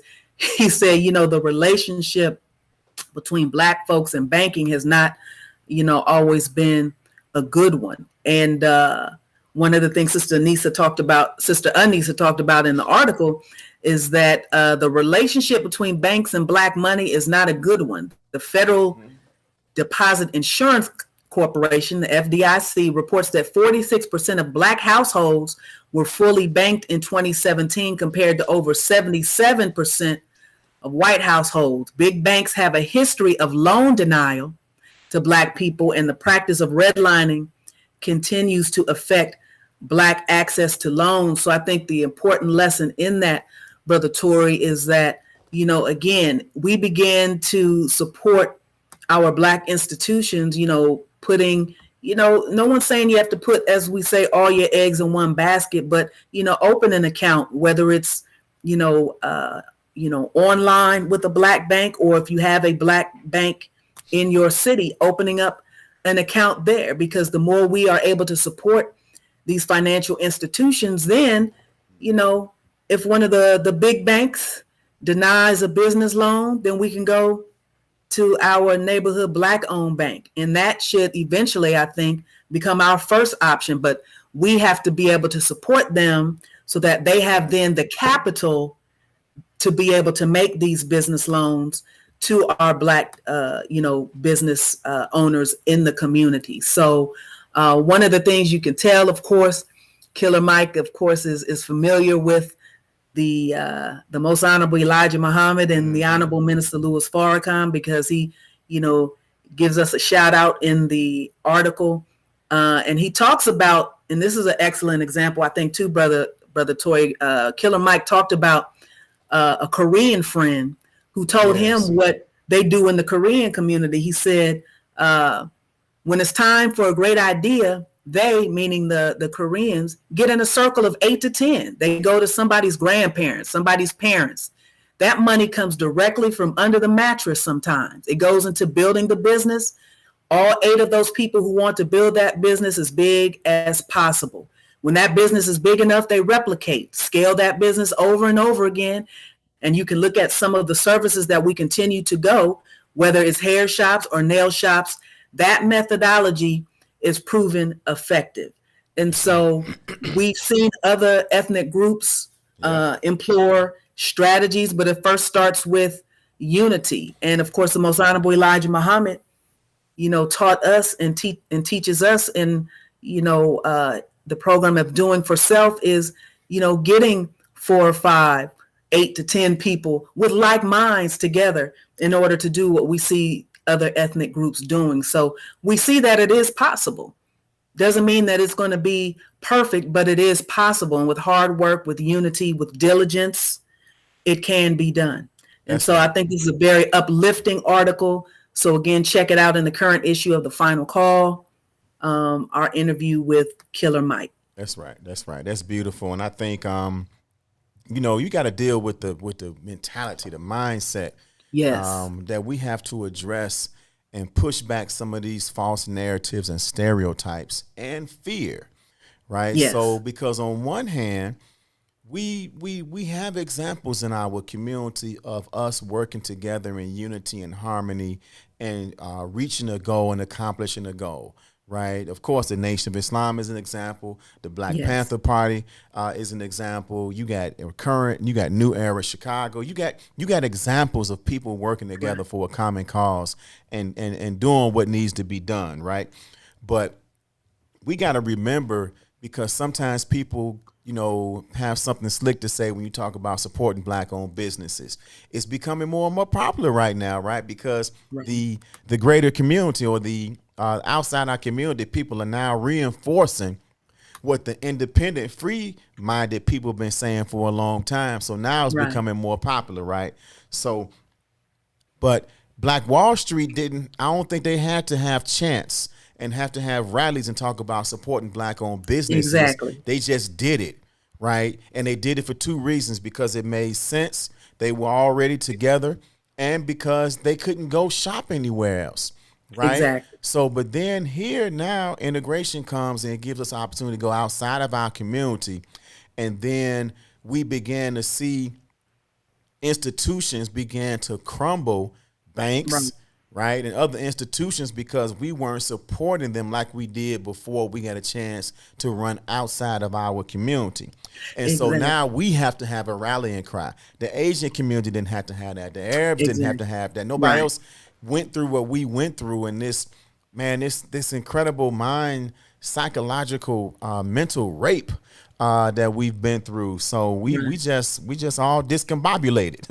Right. And I think as well, there's that tendency, and we've been under this, the yoke of, oppression and white supremacy that has affected us, like you were saying, our mindset, because we have a tendency to think that, well, if it's a Black business, for some reason it's going to be inferior, or the customer service, or there's always an excuse, but we give 1,000,001 excuses to businesses that are not Black owned, that mistreat us, that have higher prices, that won't hire, people that look like us to work in their stores. That's right. But we seem to give that a pass. We get a pass. But that's the thing, Sister Starla. See, that wasn't said before integration. Right. How could it have been said? Because that's all we had. And you had excellence, right? You had incredible businesses. You had Soft Sheen. You had Johnson Product. You had all kind of stuff that we embraced it and loved it, and it was ours. Exactly. But we, I believe that Brainwashed, the book by Burrell, Tom Burrell. Mm-hmm. I believe he talks about it in this book, where when you look at the marketing aspect of what happened to us, if you look at you had the catalogs, right? And we were coming out of slavery or in slavery, and we were seeing all these things in the Sears Roebuck, the Montgomery Ward catalogs. And it was mail order. That was their Amazon back in the day, right? So you look in there, see what you want, and then you can order it. And so we could see those magazines and see those promotions and that advertisement, and it was like, wow, this stuff is great. This stuff is the best, right? And then radio came along, we heard ads, and then TV came along, and we began to see some television ads. But all this time, we was denied the opportunity to take advantage of that marketing that was going into our brain. Right. So the first chance we got, we went buck wild. Exactly. I remember as a little girl, my grandmother, actually both of my grandparents, they lived in the area of Columbus, Ohio, called Mount Vernon. And there was a Black-owned grocery store, Carl Brown, that was there for years and years and years. And I remember, as a youngster going with my grandmother, if she had to go to the store, it was within walking distance to where she lived. And we would walk down, to that Black-owned grocery store. And it was open for years. Unfortunately, it's no longer, in business. But I remember that as a child. And I think just as Killer Mike talked about his grandmother instilling in him at a young age, support Black-owned businesses, I think we have to do that as well, Brother Touré, even with this generation that's coming up behind us, and even instilling in our children. I believe and I'm sure that there's, studies or reports out there that probably could talk to this, but even in our individual households, if we made a decision, once a month, I'm going to support, a Black owned business, or, next time I need a plumber or an electrician or what have you, that I want to, find a Black owned, plumbing company and what have you. And I think, the work that you do with Bean Soup Times and, Sister Cassiopeia and the work that she does and others in the community, I do think you're starting to see, and not just in Chicago, but around the country, I think more of our people being a little bit more deliberate in trying to support Black owned businesses. And, even if it's just, a couple of times a month, but I think that momentum, I believe, is growing. And I think the more that we support these businesses, the bigger that they can get. And Black owned businesses hire who? Black people. Black people, for the most part. And it all ties together. And, then, the income, the revenue, they're able to do more. They're able to hire more people. They are maybe able to expand, now open another brick and mortar location or expand their online operations. So, again, I think one of the other things in the article that Killer Mike said that I thought was really, interesting as well, Brother Touré, is he said, about starting off small, but then building. And he says, he quotes, I said, I can't have you building airplanes tomorrow, but that does not mean you can't build a part of what that plane needs. He said his advice is to start small and then scale up over time. I think sometimes, we look at where a big company like Amazon is now. That's right. At a certain point in time, it wasn't that big.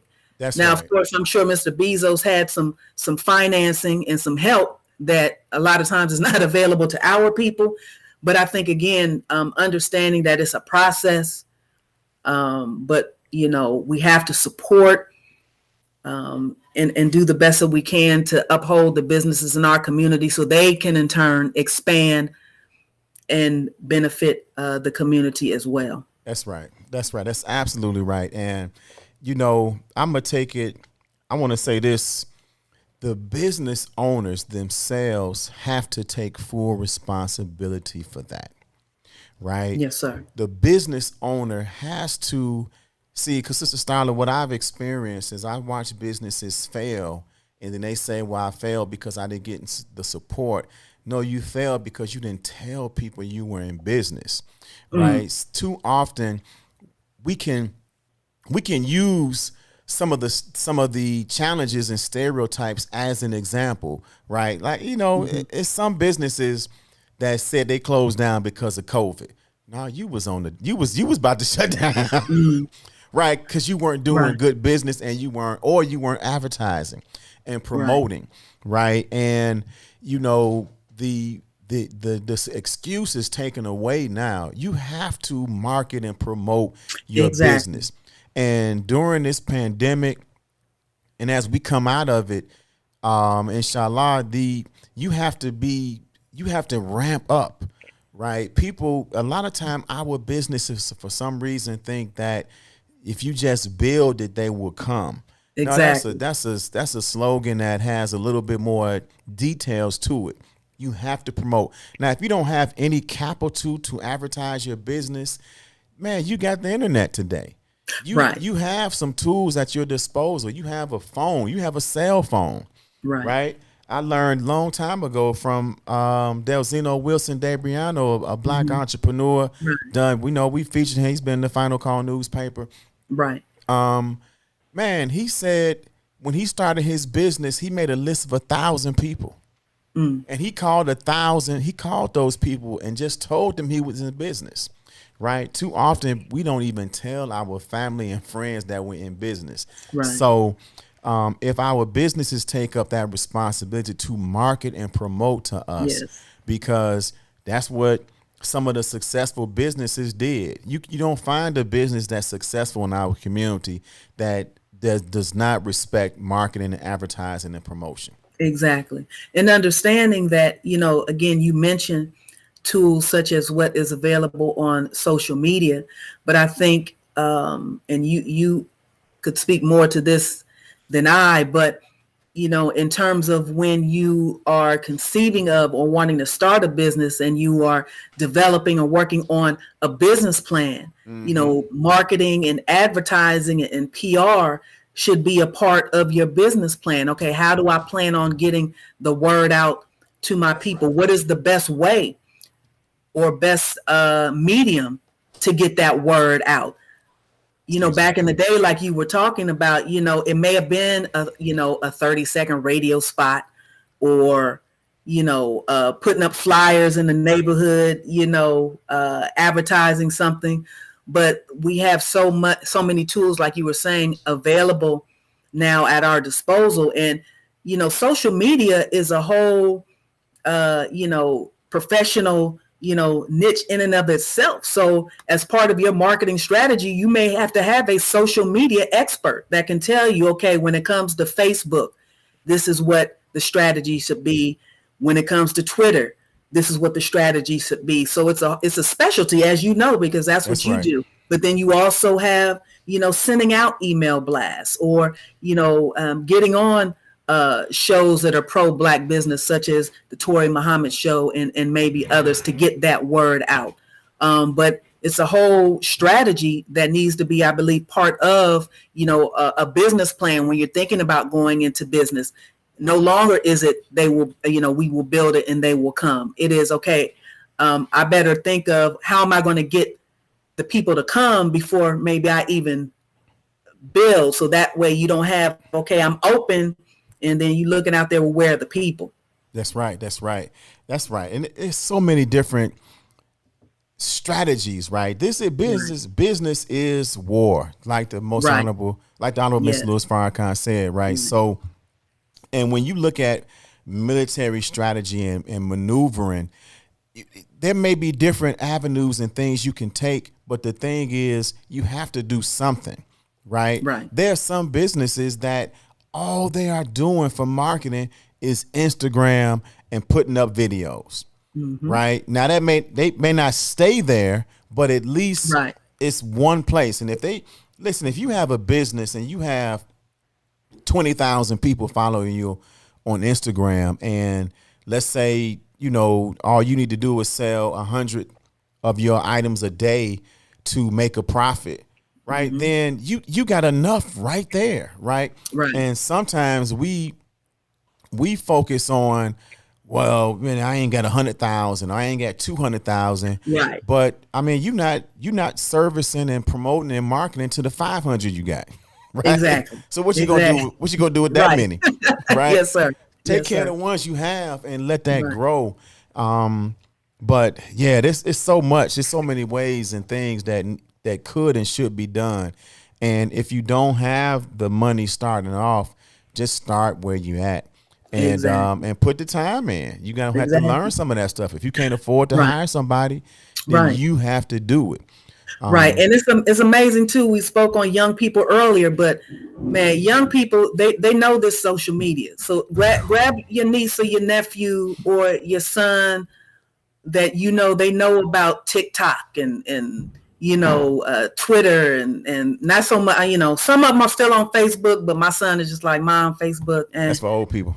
Right. But this TikTok and Instagram and Twitter, young people know about this social media. So you could, that could be training for them in terms of sales, marketing, and advertising. Grab a young person. Okay, I've got this new restaurant, or I've got, this t-shirt business and I need to get the word out. Can you help me, get the word out, help set up my social media pages for my businesses. And then that way you're giving them training that they can use as a foundation for the future. Put it on their resume that they were a social media strategist for, ABC Black-owned business. Yep, that's right. And Sister Starla, you're absolutely right. I can recall, for those of us who've been around, I can recall a time in media, especially dealing with certain organizations and businesses, where there was this moment of straight fear. Like print publications was like, what is the future going to look like? How are we going to survive? How is this going to, they would, and some, of course, shut down. Right. Right. And so some of us kind of innately knew that there was going to be a generation that's going to come up, that's going to master this because they're growing up in it, right? Where it was a shock to us, right? Right. You know, for those of us, man, what? Hotmail, Yahoo, email, what? Right, We can exactly. email stuff? What? Right. That was mind-boggling. Right. I'm like, what happened to the fax machine? It's like, who? Right. Right.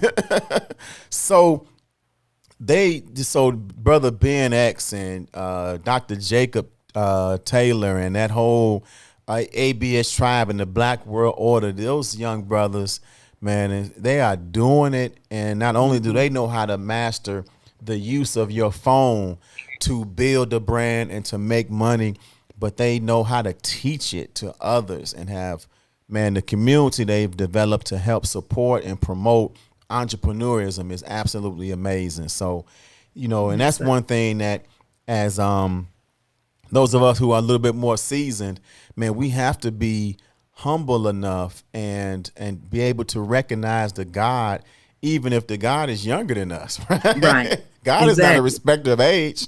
Right. God is in all of us, regardless of age. So, man, when you see God shining, boy, you better bow down and learn what you can learn. So them young guys, man, are doing it on all kind of levels and remaining who they are, right? They're being true to themselves. So I love it. I'm learning a lot from them that I'm taking, and it's taking me to other levels. Yes, sir. Yes, sir. I mean, and again, like you said, being able to learn, from the newer generation and, the fact that, they've got, such a following on social media, constantly engaging with their audience, because you can't just, send out one post or one tweet and then like kind of sit back and like wait. That's a whole science in and of itself in terms of, social media. It's not just one post and then, where my customers at. Right. That's right. That's right. That's right. And that post has to be of value. Right. You have to give. If you give from value, even if it's just a smile or it's a word of inspiration or it's a bit of information that helps them to do something better. Right. If you do that over a period of time, it's like a rubber band. It's going to come back to you if you pull it right. And then they're willing to pay for stuff that you offer because you've given them so much. Exactly. But that's a whole change in the paradigm. And some folks, it's a little bit harder to get that than others because how are you gonna make money when you're giving everything away? You're giving your information, you're giving this away. No, it's some science to it, and it's beautiful. Yes, sir. Matter of fact, I want to make sure I don't forget to mention our dear brothers and sister, brother Yahya and sister Touré Muhammad are doing it again. They are in the elite group now of Black businesses in Chicago that have more than one location. There's not that many people. There's not that many Black-owned businesses that have more than one location, but they have just opened up in the West Fulton market. I think that's Time Out Chicago. Time Out Chicago is a market over there on 916 West Fulton Market. So, man, shout out to what they're doing. And when you go over there, brothers, it's a different experience. Right. They have some of their gourmet. They don't have all of the flavors over there. These are some of the select gourmet flavors that you may not even be familiar with that you can get over there at 916 West Fulton Market. Nice. So get by there and check them out over there. And man, shout out to what they're doing. They're doing it, boy. Yes. Excellent. Get some of that delicious Jean Michel's ice cream. I might have to take a road trip into the city. Yes, ma'am. Have you had the Saj ice cream? I have not. You know what, Brother Touré? I really need to break out of my little shell because I fell in love with the Jamaica rum raisin the first time I had it, and I'm almost ashamed to admit it. I've never tried another flavor because I love that one so much. So I'll have to next time I go. I've got to branch out. Is that what you're telling me? Every time you go, get something different. Yes, sir. Yes. Now I'm not gonna tell you to do what I would do because that's my problem. I would get my Jamaican rum raisin and I'm gonna get and I'm gonna get something. But not just that's my problem right there.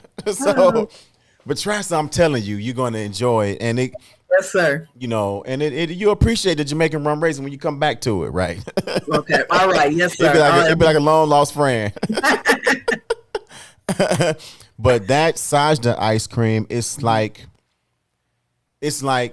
basically it's bean pie ice cream. It's like if the bean pie was ice cream, right? Now, and it's smooth, right? There's been, you know, we may have done this at home, and he had one where he kind of put the chunks of the bean pie in the ice cream, which was delicious. But this is totally different. It is just smooth, and you just taste the whole bean pie in every scoop. So, Blitz, we got to go to a quick break, and we're going to be right back with more of the Touré Muhammad Show, and we got a few more things to talk about before we close out. WIIFTBP.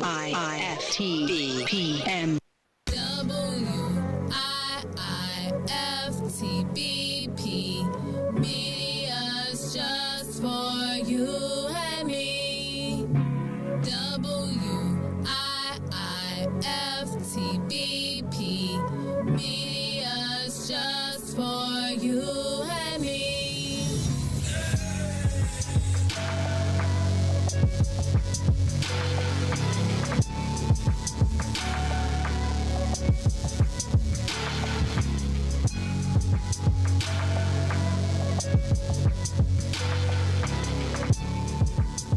If I tell them to blow, I keep that metal close. That's how we ride in Chicago.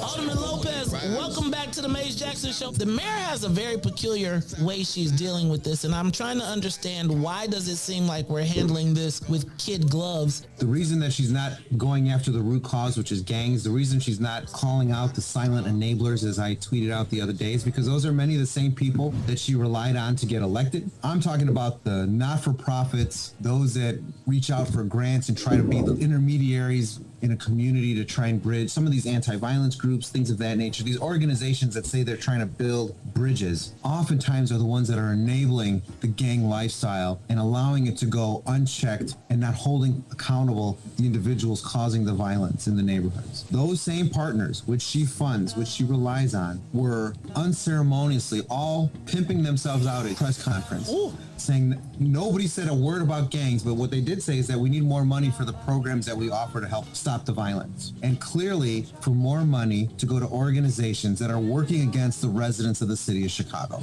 Alderman, how did y'all approve $37 million to go to one ward for violence prevention? $37 million? I don't think there's been a $37 million investment in anything black.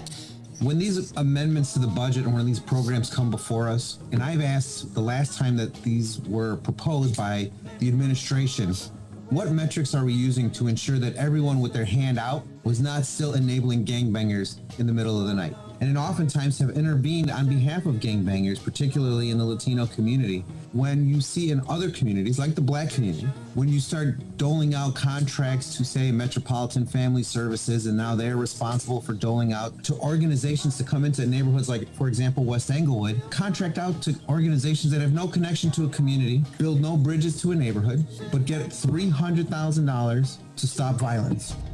The most dangerous show in the morning.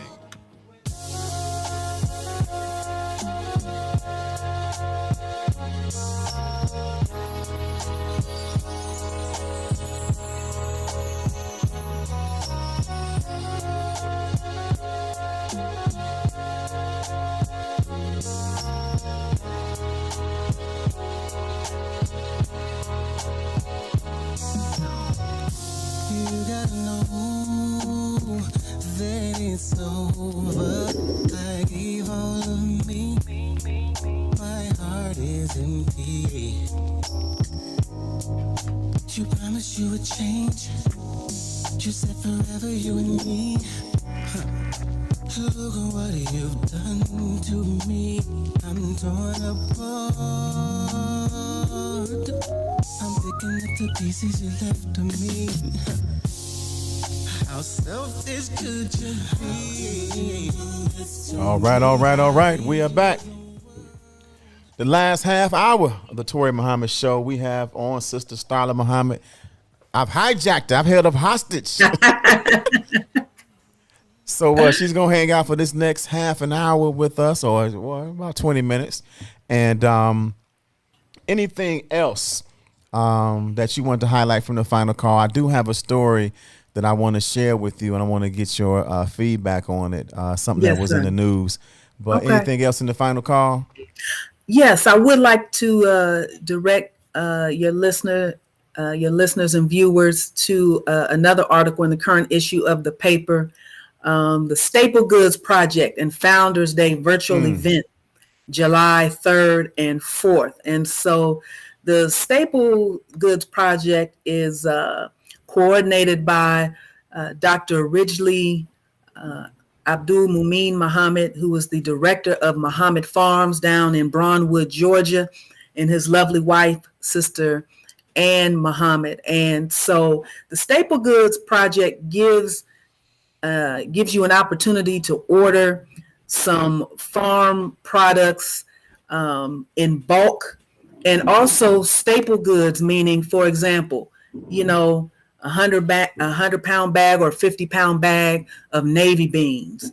They've got various types of rice. They've got lentils. They've got honey that you can buy.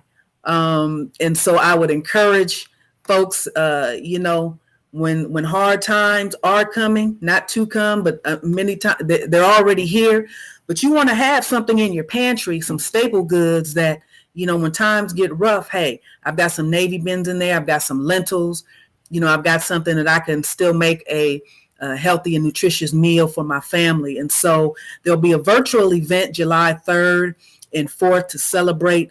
This is the 10th year of the Staple Goods Project. And then also, it is also coinciding with Founders Day at the farm down in Brownwood, Georgia, and which, of course, is owned and run by the Nation of Islam, over 1,500 acres. So you can find more information about the virtual event on the website for the Ministry of Agriculture, and that website is www.noimoa.org. Again, www.noi for Nation of Islam, MOA for Ministry of Agriculture.org. So you don't want to miss that virtual event. And then also there's information on there about if you are interested in ordering something from the Staple Goods Project. I know I've ordered lentils from there. I've ordered, I think, 2 different types of rice. I've got some parboiled rice. My husband really likes honey because he drinks a lot of tea. So we ordered some of that. And also Sister Ann makes a delicious, it's a cream of wheat mix. And so part of what they do at the farm as well, for example, Dr. Ridgely talks about value added products. So you may grow some wheat. Okay, well, what are some products now that I can make from that wheat? So there's this delicious cream of wheat muffin mix that Sister Ann made. And all you have to do, I believe, is just add like an egg and maybe some water or milk, mix that up, put it in your little muffin tins, and they are delicious, Brother Tory. So we grabbed on that. Man. That is a delicious addition for that bean soup.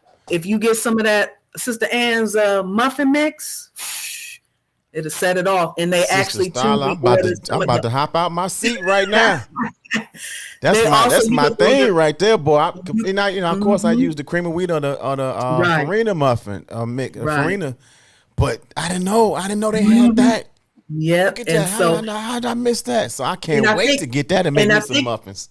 Right. And I think the order comes in maybe 6 little packets, and each packet you can make, if you want, a dozen, or if you like the bigger muffins and do 6. But it's a delicious about 4 or 5 of them boxes. Yes, sir.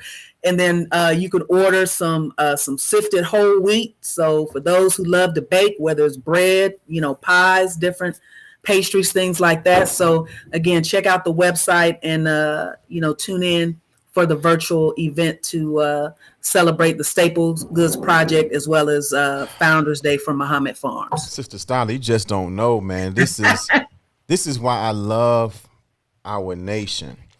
And, people don't get it sometimes because it seems like for every problem that our community has, the nation can say, oh yeah, so we're doing something. Now we're not, we got a long way to go. Don't get me wrong, but we have started so many things. When we talk about GMO, when you talk about the problems of the food sources and how we got people who are taking food, growing it in America, sending it to China, then bringing it back, and then it gets on our table finally. When we're talking about the idea and the principle of from the farm to the table, right? And having people that care about you being at the producing side of it, exactly. And that's so critical and so important to eat and to live. So, man, so people just, a lot of people still don't know that all the farmland that we have in different parts of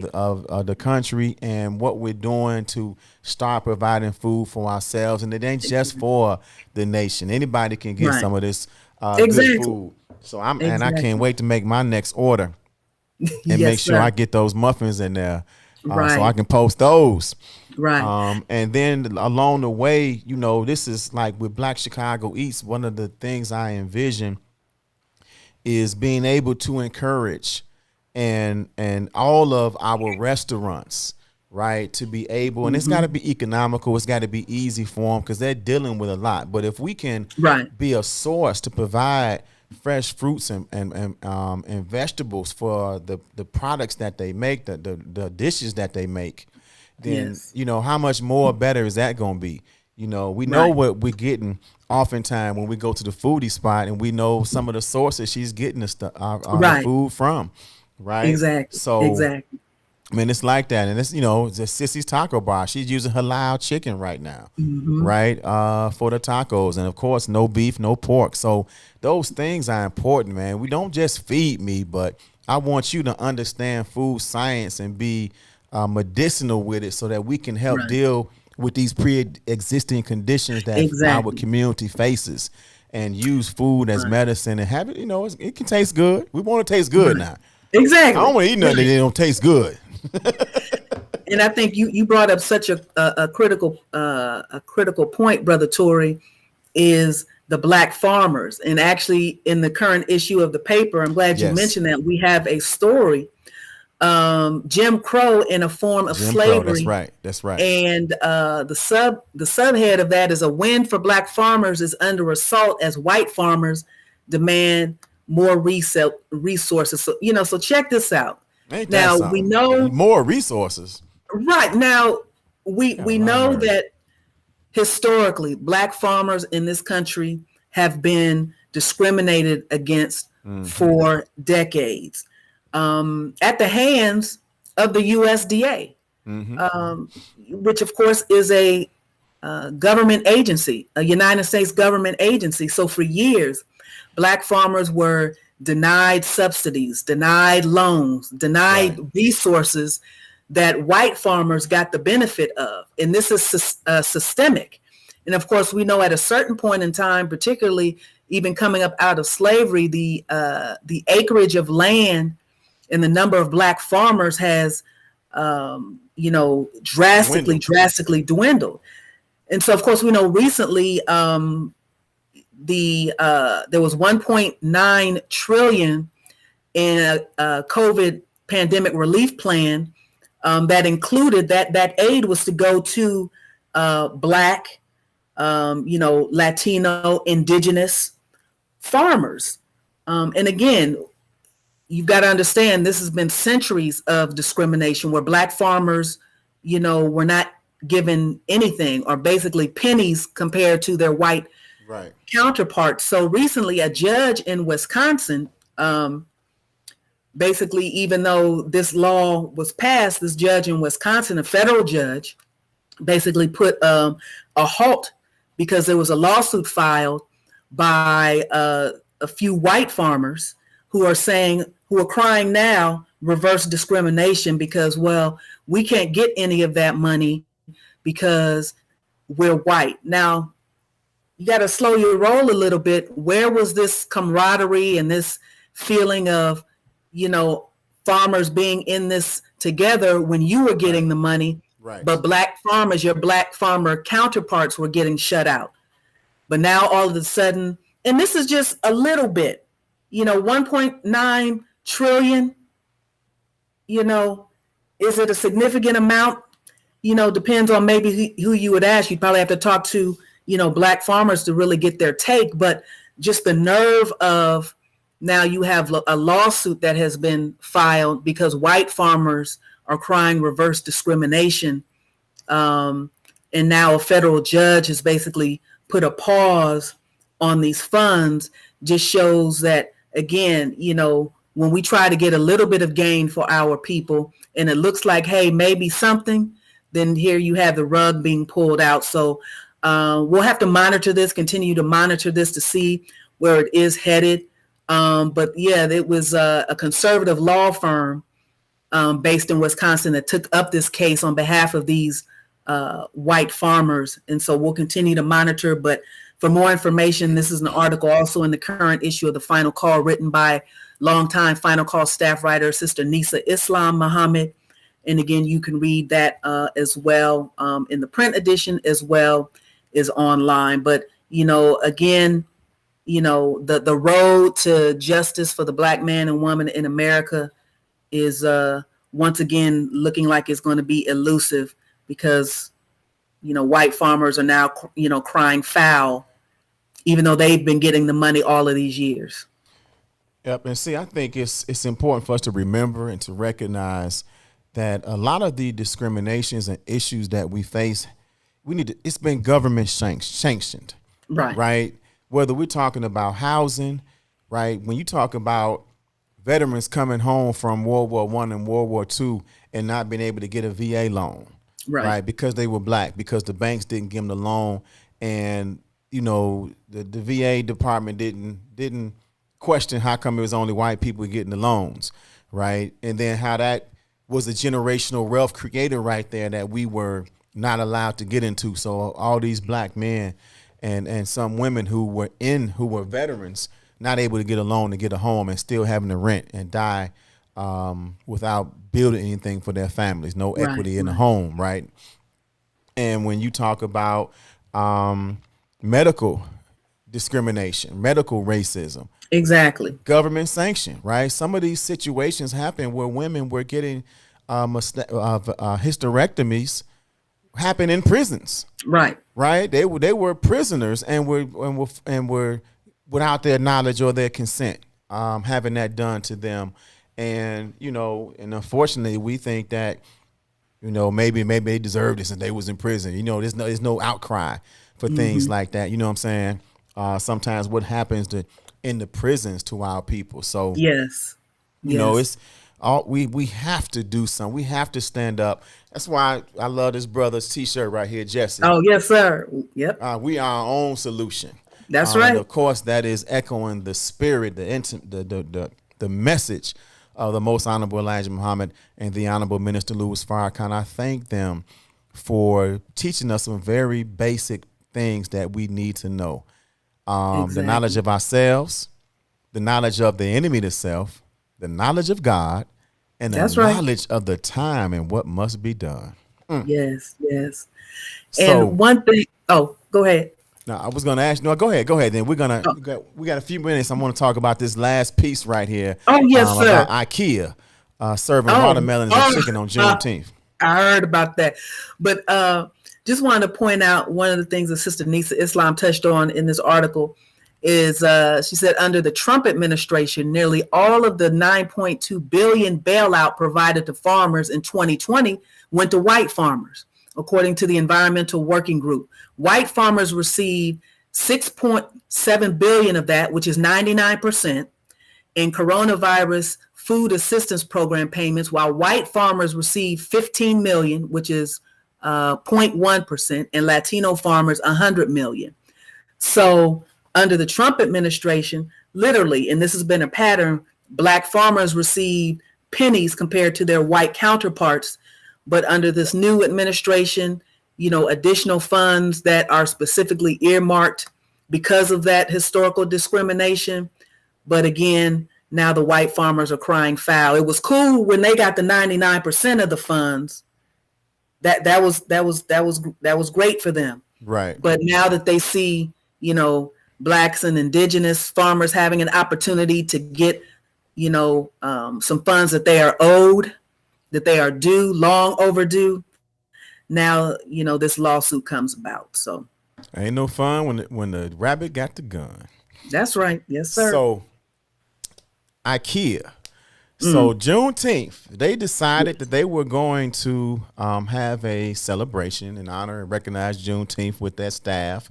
And on the menu, two of the main items was chicken and watermelon. So what do you think about that, Sister Stoddard? You heard about this, right? I did. I heard about this. And I think, again, it goes because IKEA aren't their origin, I want to say, is it Switzerland? Where it is Switzerland or Germany, one of those two. It's definitely one of those two. I was thinking Germany, but it might be Switzerland. Again, there's so many things that come to mind, Brother Toy, but but I will say this again. I think if you don't, I don't know who makes the marketing decisions, whether it's at the corporate level or whether it's at the store level. Mm-hmm. But I think I may be right when I say they may not have, black folks who are on their marketing or team, or their team that comes up with different strategies. Mm-hmm. It was some black folks in the room. They said they're in the room, but did that, were they in the room like, serving the drinks and the coffee to the executives, or right? Did anyone think, what? Maybe this is something we need to rethink. I think that is some of the concern that I've seen expressed, even with the federal recognition of Juneteenth as a federal holiday, that there were concerns of the commercialization, and then if you have corporations now in a rush to, show, solidarity or support, are we going to see things like this? Like we're in a rush to, we're going to show that we're supporting black folks and Juneteenth, and this is important. So they just throw something out there without giving it a second thought. Yeah. And I think when that happens, then you run into things like this. Now, I, for one, I like watermelon on a hot, yes, summer day. Oh, trust me, if I see the watermelon, man, get some seeds. I need seeds in my watermelon. Got to have seeds. I'm going to look for one today.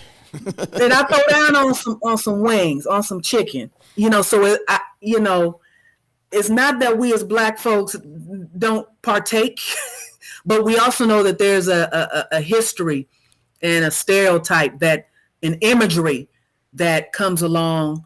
When you're promoting certain things. That's right.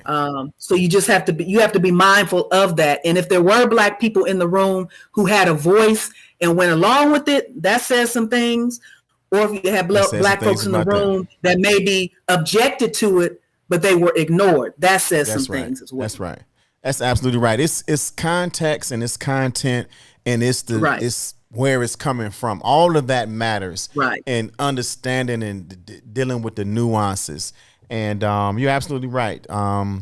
Those are two things that are part of our community. And we're gonna close on this because we got to close the show.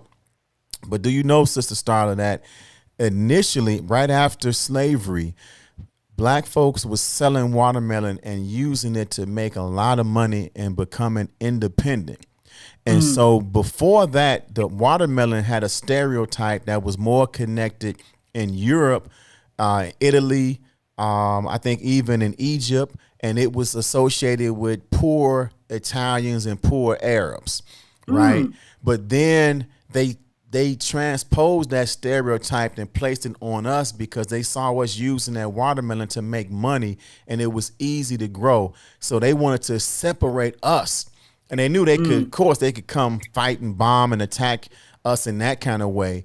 But they got into our head and made us feel bad about enjoying watermelon and then associated it with the negative connotations that could come with it. It makes you lazy. It's dripping. It's messy and dirty, right? So they made it, and they used that in media. to make that a stereotype that made us feel ashamed for something that is actually, quite refreshing and quite full of, right, exactly. It helps with when you're dehydrated, all that stuff. Exactly. So, but anyway, that's the end of the show. Sister Starla, thank you for being on the show with us today. We appreciate you. Sir. And with that being said, man, never forget, brothers and sisters, that as long as we got a bowl of bean soup, you've got half. Peace. WIIFTBP.